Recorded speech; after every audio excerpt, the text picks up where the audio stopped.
And we're back. This is the Catholic Lady, and we're reading Great Lion of God, chapter 46, part 4. The legate, a fat and peaceful man, hated controversy, so he deftly asked the soldiers what they would suggest. They suggested that the Jewish Christian community be fined a sum sufficient to replace the holy statue, and that they then be commanded to adore it. This seemed eminently reasonable to the legate, who called the leaders of the Jewish and Christian community to have an audience with him. He said to them, Rome is a mighty and pacific city, and her legions roam the world to maintain her Pax Romana and her law. Members of your sects have defiled and destroyed a sacred statue to the divinity Augustus Caesar, in defiance of the ordinances of Rome, that all religions must be respected and revered.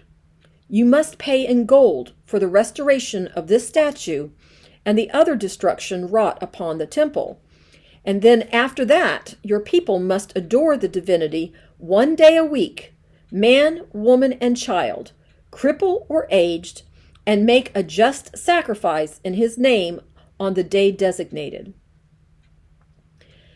The Jewish community and the Christian agreed to the restoration of the statue. One rabbi and one elder pleaded, These were delirious youths, and we disclaim them and their shameful violences. And if they become known to us, we shall punish them. It is very possible that these malcontents were not true believers, for if they were, they would have honored the law of respect for others and their religion and their opinions. It is also possible that they are haters of mankind and wish to incite brother against brother for their own obscure and evil purposes. I have heard, said the legate, that the Christians are haters of men. We are lovers of men, said the Christian elders, turning very pale. It was so commanded by God, blessed be his name, under the Mosaic law and by his Messiah. We have lived in peace with Rome, said the Jewish rabbis, turning even more pale. It is true that we have our zealots and our Essenes, as the Christians have their excessive malcontents, but we have not approved them. The legate was becoming impatient. I do not understand the Jewish sects, nor do I wish to understand, he said. As a Roman, however, I honor your religion, but in turn you must honor mine. You must adore the statue of the divine Augustus Caesar when it has been procured with your money. I have spoken and will speak no more. The Jewish and Christian leaders frantically assured each other that with the restoration of the statue, the legate would forget that he had commanded public adoration of it by the Jewish and Christian communities.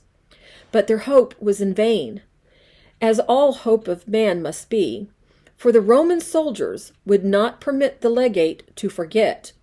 For the honor of Rome must not be humiliated, lest all subject nations should hear of this and be defiant also. So a day was proclaimed when the Jewish and Christian communities must adore the statue, and those refusing to do so would be severely punished as rebels against Rome and the traitors.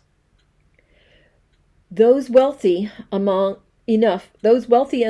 among both Jews and Christians quietly departed for long sojourns in other countries. For their health and for those who had no firm faith at all accompanied them, or decided that their religion was worth a simple reverence to the statue, with interior reservations for the sake of peace and safety and tranquility. After all, they said to each other, have we not been forced through the centuries to worship Baal and Moloch and other heathen gods? And have we not, on the Day of Atonement, disavowed those vows which we were forced to utter and were given by God, blessed be his name? But the men of stronger faith, both Jews and Christians, declared that they would prefer death to the worship of false idols, and they let their resolution be well known throughout Tarsus. They were vehement in their public utterances and in the synagogues. This inflamed the soldiers, and the populace also had never loved the Jews and particularly despised the Christians, the alleged haters of joy and gods and life and men. To them, there was no distinction at all between the Orthodox Jews and the Christians. They were Jews together, and everyone knew that the Jews were a contentious people. That there were Christians who were Greeks and Syrians and Sicilians and Egyptians and Persians and even Romans was either ignored or unknown to the rabble. So on one hot Sabbath evening, when the nearest and largest synagogue was filled to the doors with both Jews and Christians worshiping their one God together, the foot soldiers and scores of slavering incendiaries and lusters after blood gathered before the synagogue and set it afire, first barricading the doors so that none could leave. The windows were mere slits in the thick stone walls, so escape there was impossible. The dome of the synagogue became incandescent, and from beneath it rose desperate cries and agonized prayers. Lucanus, overcome, could not continue. He bent his head and wept, and there was only the sound of his weeping in the sweltering little chamber, and the weeping of Timothy. But Saul sat rigidly upright and stared at the cracked plaster wall. In his face was the face of a dead man. He said, "Continue. I know my son Boreas is dead, and that you came to tell me." His voice was calm and lifeless. "It is true," said Lucanus, when he could control himself. "And his young wife Tamara Bas Judah died also, and their little children, and all the house of Judah ben Isaac, and the wife of your old tutor Aristo, and 200 others.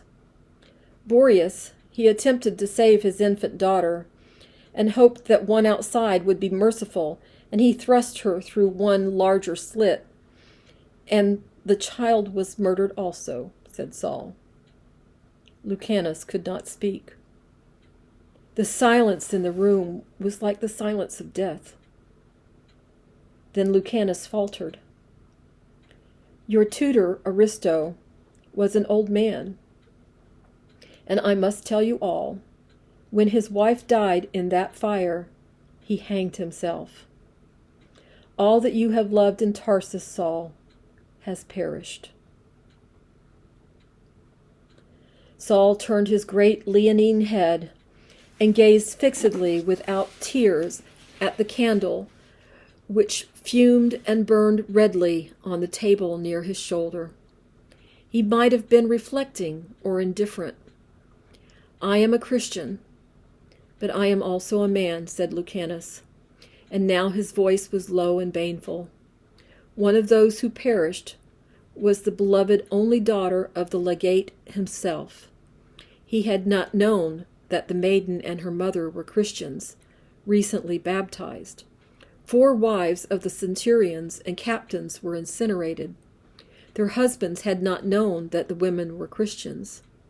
Those incendiaries and their inciters have been arrested, and they will die for their crimes." Saul rose from his bed like a man hypnotized, and he sought his dagger, and he slashed his garments slowly and carefully. Then he sat down in a far corner, bent his head, and began the long lamentation for the dead, uttering, "The Lord gives, the Lord takes away. Blessed be." But he could not say the final words, and could only rock on his buttocks, moaning, groaning like an animal that had been mortally wounded, until the walls echoed his groaning. "Blessed be the name of the Lord," said Timothy in a broken voice, but Saul did not repeat it.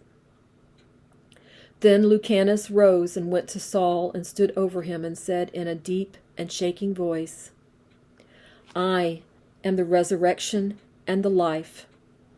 When Saul did not heed him, the physician knelt before him and took him in his arms. But with a convulsive gesture, such as a dying man gives in his extremity, Saul pushed him from him. Then he fell face down on the floor as if he had died, and the dreadful groaning ceased. Together, Lucanus and Timothy lifted the unconscious man to his bed, and he lay there, and the physician felt his weak and staggering pulse, and wiped away the icy sweat which gathered on his face. And Lucanus remembered how he had stood outside the synagogue listening to the screams of children and their mothers, and had watched the walls finally fall in, mercy upon them in last and terrible explosion of scarlet flame. The physician found it in his heart to hate again, even more fiercely than he had hated on that appalling evening. He looked down at Saul, and he questioned why this man, who gave all his life and heart to God, should have been made to suffer so, as if an evil punishment had crashed upon him. Lucanus said to Timothy, "Would that he die before he awakens again to knowledge, but that, doubtless, will be granted. He will continue to the end. He is a greater warrior than I, and I confess that if all that I have loved had died so in innocence and defenselessness, I should turn away. They live again in the vision of the Messiah. Blessed be his name," said Timothy. "Only we are left to mourn and to remember." But Lucanus did not reply. And that's the end of chapter 46.